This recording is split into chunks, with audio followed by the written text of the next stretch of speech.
Hello and welcome back to my gaming channel thing. Today we're going to be talking about the Dreamcast. It's thinking. Not sure what it's thinking about now and not sure what it thought about when it was discontinued a few years after its life, but let's give it a go anyways. This console was released in 1998 in Japan and was released almost an entirely year later in September of 1999. And as far as hardware and all that shit were to go, that's like an eternity to release a next-gen system. Considering when the PlayStation released a year later, it blew this thing out of the water, which ultimately met its demise a few months after the PlayStation 2's launch. But what made this thing so special? First off, it was the first system to be out of the box, have internet. Ooh, dial-up, 56K dial-up to be exact. Now, let's see. This was one of the first model Dreamcasts I have. Where's the manufacturer's date? There we are. It's 99. July 99. So it was made in July of 99.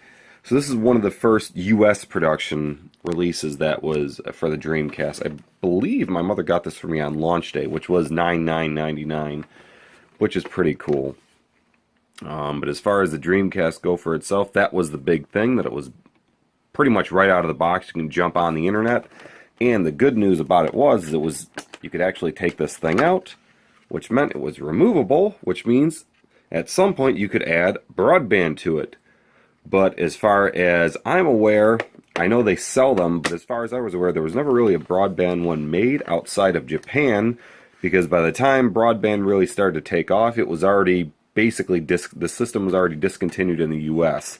So they might have sold a limited number of ones that were actually made for the US market, but I know there's a ton of aftermarket ones that you can get to run Ethernet and get it online and still put it online today.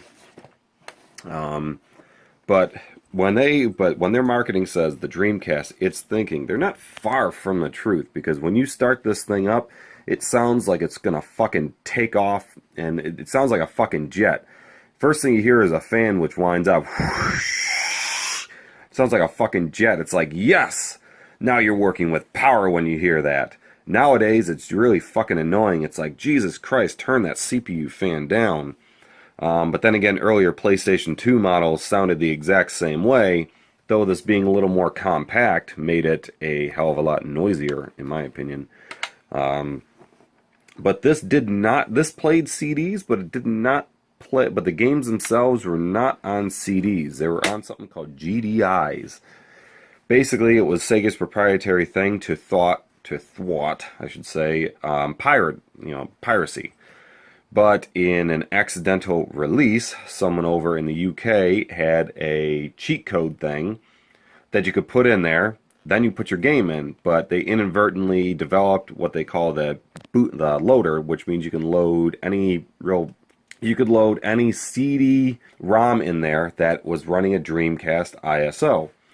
So with that open, that's why if you were to see a lot of ROMs today that you download already have that patched in front of it, meaning that there's the ISO, and then in front of that ISO or integrated into it is that boot up patch. And that's why, at least on this model, you didn't need a cheat device, you didn't need a mod chip, nothing. You just slap the disc in there, hit power, and the thing boots right up like it thinks it's a normal Dreamcast. But with that being said, the discs were actually different. Well, let's take here one of my favorites, and one of very many people's favorites. Sonic Adventure. Now, Sonic Adventure, pretty decent. I mean, here's the artwork. But the coolest thing about this is you can actually go online with it. Any game that said modem was able to go online, and it's not like you could go online and play the game. It was more just go online. You could visit Sega's website. I think you could download. I think there was some downloadable content. Believe it or not, you could download on the VMU, like extra missions or some shit like that. The PlayStation Network and when they re-release this on the next-gen consoles or whatnot, I'm pretty sure that's what they included, that all this updated stuff and things of that nature. I didn't even check to see if the disc was inside. It is inside. Flag to Flag Kart Racing and Sega Bass Fishing. Yeah, I actually own that one. That was one of my second PlayStation fucking Dreamcast games I bought. But here's the actual disc, and from this angle, it looks like it's a standard disc. You flip it over on the other side, aside from the visible scratches I haven't gotten taken out, there's this little ring. That's pretty much was their own safety net. You know, you can't really slap this into a CD player. It'll play like track 1 out of this, and it'll literally say, "This disc is only for use on Sega Dreamcast." Sometimes you get a hot chick that says, "This disc is for use only on Sega Dreamcast." Ah. So they did have some type of piracy things going on in there, but someone obviously found a way around it, and they were able to copy the ROMs right off. Now, I will say that's the original packaging. I love the packaging of this. It's very bright, colorful. But what caused the system to fail? Well, like I said, first off, it was already a year old when it came out. That may sound weird, but usually everything's released in Japan first, and then it's released over here in the US 2 or 3 months later. Typically, they do that to cash in on the Christmas market. But this thing released in November of 1998 in Japan. And by that time, they had already burned a lot of bridges. Third-party developers weren't developing for this thing hardly at all. I think there was Capcom that developed a few games for it, as far as that were to go. But there wasn't much third-party support. It was mostly all first-party games. Midway, I think, was the only big contributor, third-party-wise, that really added into this. Here's a Midway game. That game, yeah. And my mother, instead of getting me Sonic Adventure for the Dreamcast, when I unwrapped this thing for Christmas, she got me Mortal Kombat Gold, which I played it because it was there to play. But aside from the demo disc that it came with, I really had this, and that was it. But she noticed that I played the Sonic Adventure demo so many times in the demo disc that that's all I pretty much talked about, it seemed like. So she ended up buying me Sonic Adventure a couple weeks after that. But pretty much what the demise was of the Dreamcast was, A, third-party support was nil. B, they had burned a lot of bridges with a lot of different people. Mainly, to backpedal the story, with the Sega Saturn, they had kind of released that, just was like, boom, we're getting rid of the cartridge, bam, we're going all CD, boom. And they released that, so publishers were already, if you, legitimately, when you think about it, before the Dreamcast was released, they were still, at least in Japan, they were still making games up for the Sega Genesis, 32X, possibly, I don't think they were really making Sega CD by 96, but they were at least making, I know, Genesis, 32X, Saturn, and then you have this. Now, theoretically speaking, the Saturn came out in 94 in Japan, and this came out in 98 in Japan. So within 4 years, they basically had so many consoles that flooded the market. Third-party developers were like, we're not screwing around with Nintendo anymore. One of the big names that jumped ship was EA decided not to make any sports games, which was fine. I actually like the Sega sports games a little bit better than EA. I think a lot of people would agree with me on that. But as far as that were to go, they had to rely on mostly all themselves. You know, and when it was released here in the US, it was already a year old. Grumblings of the PlayStation 2 were already on its way out. By 99 E3, Sony unveiled the PlayStation 2 would be launching the next year. That pretty much flatlined, that pretty much killed the Dreamcast before it was even released in the US. After they said it was going to feature a DVD drive, you know, the games are going to be on DVD, the games are going to be bigger, it's going to be essentially twice as powerful as this machine, you know, in terms of specs, colors, things like that. So Sega didn't really have a fight, so they rushed it out. A bad marketing campaign. I mean, I remember the commercials, but they weren't as rampant, but they were just, the commercials didn't tell you much about the games. It literally just showed the system and like Sonic Adventure just running around. And I think basically the launch titles, Let's Get Ready to Rumble, Sonic Adventure, and I believe those are the only two I really can remember in the commercials. So they only were really pushing 2 games to get out there. So when the thing came to launch, it actually sold really well. As far as I can remember, and from what I just read, this thing actually sold really well at launch. but it doesn't matter how many units you sell. You could sell 1 million of these units, but if you only have a handful of games, you know, your system's not going to sell. Kind of reminds me of what happened to Nintendo and the Wii U. The Wii U itself, the games on it were great, but the Wii U tanked. And the only reason why I believe Nintendo didn't pull it off the market is their handheld division is freaking killing it. It's the only thing that's holding that company afloat, because their console division is definitely not holding it afloat. Aside from that, you know, that's where the big killers. And as soon as it's funny, literally the PlayStation 2 launched here in October of 2000. By January or February 2001, Sega was like, that's it, we're done, close up shop, cancel Christmas. We are no longer in the console market business, and they discontinued it.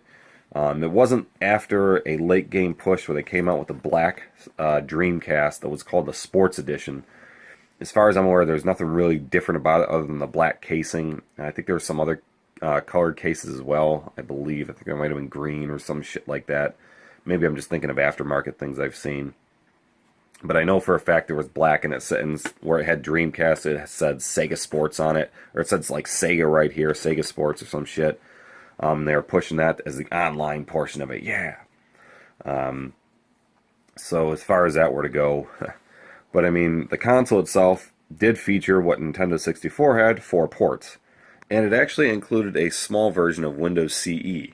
So it was compatible with that. So it was kind of based off the Windows CE thing. So it had like links to Windows. So they were pushing hard for a lot of that stuff.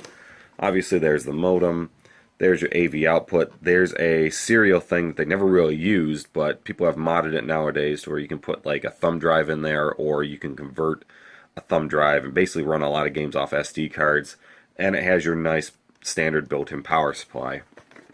I have opened this thing up, and it literally has 4 pieces that are in there. This thing is so easily repairable.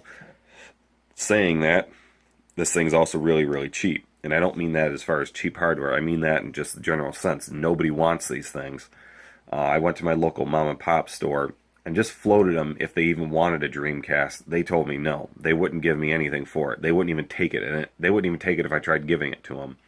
And the ones they were selling for $40. And they're like, the only reason why they're selling them that high is because they've been sitting on them for so damn long that they had to start charging them $40 because they said they tried selling them for $30. That didn't work. So they sat on it for a year. They raised the price $10, hoping they can get some more shelf life out of it.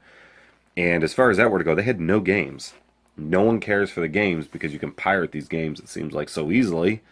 Why the hell would you want to get them? But there's 2 stages of Dreamcast games. Like, if you were to look at the prices of them, they're either really cheap or really expensive. There's really nothing in between. Cheap meaning $10 and under, expensive meaning like $30 and up. There's not that much of a medium, and there's really no demand for it. And even if there is, you know, you're more or less buying it for the box art, just like you're just collecting it. I mean, there's a couple of games that are good on the system, like I believe Shenmue. That was pretty much the only game that I think is really sought after. But aside from the system itself being the way that it is, let's take a look at the controller. This was another clusterfuck. Look at this fucking thing. Yeah, you figure that shit out. They looked at Nintendo 64 controller and said, hey, we can make something way the fuck funkier looking than that. And they did. But if you look at the way this setup is, this looks like the original Microsoft setup. Because if you remember, the original Microsoft controller had one analog stick here, one here, and it had this one, and it had that little thing right here. 4-button thing, start button. And the worst thing in the world is the cord was in the front. Why they couldn't put this thing in the back is beyond me, but they wanted it for the expansion ports. But there is this little notch right here, which the cord can go right into.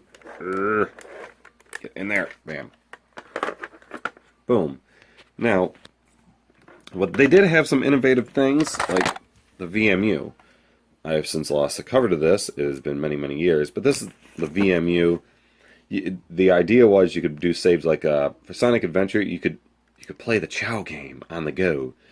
And I debated about taking this thing to school with me to level it up at the time, but but if you lose this thing, that's your whole memory card gone.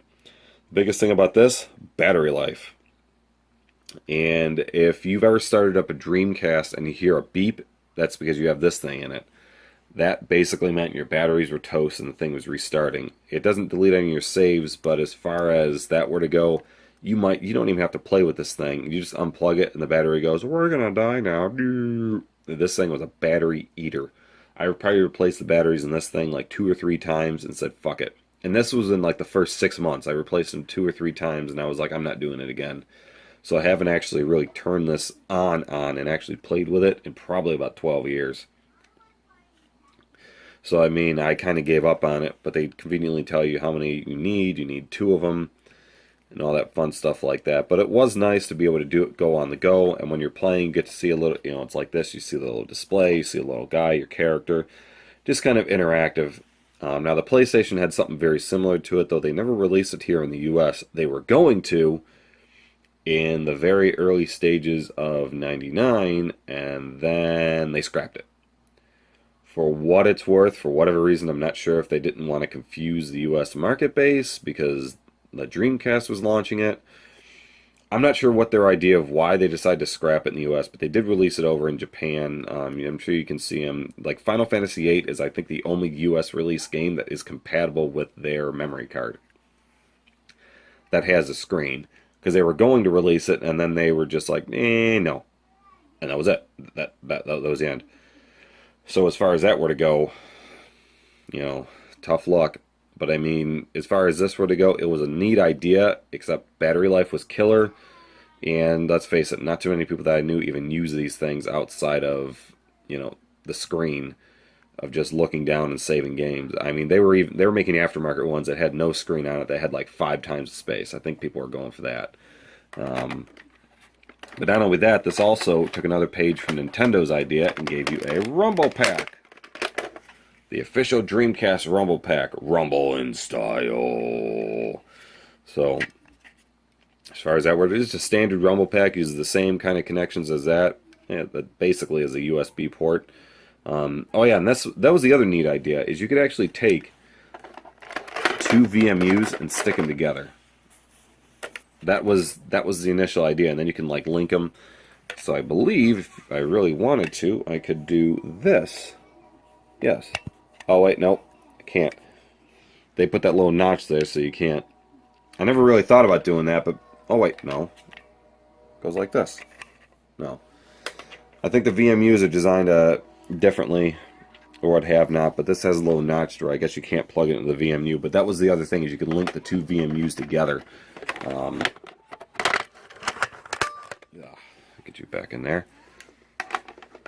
But I mean, as far as that were to go, you can link the 2 VMUs together, you can trade chow, you can battle. There was pictures of like, gosh, essentially you could, Mortal Kombat, it had some of that shit, Sonic Adventure. You could trade chows. I remember me and a buddy traded chows like once, just to mess with it. And it wasn't very informative. But at the time, it was something new. Now, speaking of something new, like I said, the internet. Even though this was not the first system to have the internet on it, technically that was, if you really want to get with it, the Sega Genesis with Sega Channel. They were the first ones that you can get games, streamline games. They started it. Sega Saturn over in Japan had online support, but this was the first system that was out of the box online ready.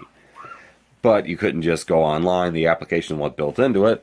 You had this, the web browser, which is this was your gateway to all the internet porn had to offer back in the day. You can sign up via AT&T and use Planet Web, and even you could use your keyboard accessory, which keyboard is pretty cool. Jumper pack compatible. I mean, you can save stuff and shit. Standard controller. You don't really need the keyboard, but it's neat. Keyboards are kind of hard to find nowadays. It's not that they fetch a big price. It's just they're in the in-between price, which is like $30 and $40, depending on where you find them from. Find one that's working. Keyboard and mouse. I don't believe there was a mouse. I believe there was just a keyboard released for it. Because I mean, because you want it for some games like Typing of the Dead. Yeah. And believe it or not, a lot of people like to play Quake 3 with the keyboard versus the controller, because it's hard as balls to play with the controller. Not gonna lie. But I mean, yeah, this was sponsored by AT&T, SegaNet. They actually had two different versions of the browser. I actually have both versions. I didn't bring the other one with me at the moment. But I mean, you were able to get on the internet with this thing. You were able to surf the net, download cheats, email. I mean, some on an internet console in the year in 1999 was just that was blowing people's minds. That's where that's where Sega thought they were going to win. That they made the jump. They are ahead of the curve. Except they would have if they would have had more people jump on board. Because if you remember, PlayStation 2 didn't launch with any type of network any built into it, but they went with a promise. Now, a lot of people held that above their heads whether they'd go through with it, but about a year and a half later, they released the network adapter, which blew everybody's minds. Because the network adapter had high-speed broadband internet built into it, as well as a modem. And then even when they re-released the Slims, the Slims even came with a modem, high-speed broadband, and then they just cut out the modem and just put in the broadband adapter built into the Slim. So that's what PlayStation ended up doing. And then we know the Xbox One, when that released in 2001, came internet ready, hard drive built into it, so they came to play. And like I said, that's why by 2000, early 2001, this system was done, because they knew they had fucked up. But you'll find a lot of people, diehard people, that love this system to death. I'm one of them. And it's mainly because this thing had so much potential and no one used it. It had so much potential and no one really fully utilized it. That's why even today you'll actually see people still making like homebrew games. Like if you watch other channels, what is it, CGR I think says it, some games are actually made within the past couple of years for this system. It's because people are still developing games for this. They were so disappointed that certain games weren't on it, because this thing had so much potential, except no one took advantage of it, and it wasn't out there long enough for Sega to really capitalize on it. But as far as an underground following, this thing definitely does. Oh, and before we leave, let us plug it in and let's see what this thing sounds like. And I'll tell you, and I'll show you about the jet engine. Alright, now I'm going to plug this in with the controller, and you're going to hear the beeping sound of the memory card. And then listen to how freaking loud this thing is when it starts up. It sounds like a freaking jet engine. Let's give it a go.